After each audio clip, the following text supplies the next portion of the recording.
আমার লেখা চোখ মুছে নে। এখন আমি আর সেই ছোট্টটি নেই। চোখটা এবার মোছ, কাঁদবার আর দরকার নেই। এবার আগুন খোঁজ। লাশটা আমার কাঁধে নিয়ে সেদিন থেকেই চলেছিস পথ। রক্তক্ষরণ শুরু হলো, কঠিন শপথ। দু একটা দিন রাত্রি দখল, পাড়ার মোড়ে কাটা ছেঁড়া, অনেক হলো। এসব এখন আগুন লেগে নষ্ট ফসল। আমার রক্তে সারা শরীর। আর কত তুই চুবিয়ে নিবি, আর কত রাত ঘুম হারাবি। যখন আমি ছোট ছিলাম, তোর একটু জ্বর হতো যেই, স্টেথো নিয়ে তোর বুকে ধরতাম। বেঠিক লাগলে তোকে বলতাম যাই, ওষুধ আনতে যাই।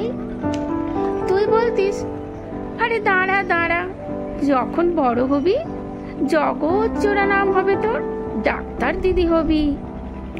তখন আমায় ওষুধ দিস, বকিস, খেয়াল রাখিস, শুনবো কথা তোর।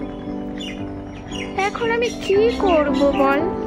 কেমন করে ঘুচিয়ে দেব তোর বুকের ওই গভীর জ্বালা, তোর ওই অশ্রু জল? 9ই আগস্ট ভোরের বেলা আমার লাশটা কাঁধে নিলি, সেই শুরু তোর উঁচু নিচু গর্ত দিয়ে পথের চলা, বোবা মনের কান্না চেপে মিডিয়াতে কথা বলা। আমার বিচার চাইতে মা তুই হাঁটবি কত আর? তোর কপালে ঝরছে যে আজ আমার রক্তধারা, সহে না যে আর। মনটা এবার শক্ত করে অশ্রু মুছে নে, তোর কাছেতেই আমি আছি। ভুলেছিস কি তা? তুই যে আমার ভালোবাসার আদর দেওয়া মা। চতুর্দিকে তাকিয়ে দেখ, সব অভয়ার মাঝে তোর মেয়েটাই ঘুরে ফিরে আজও বেঁচে আছে।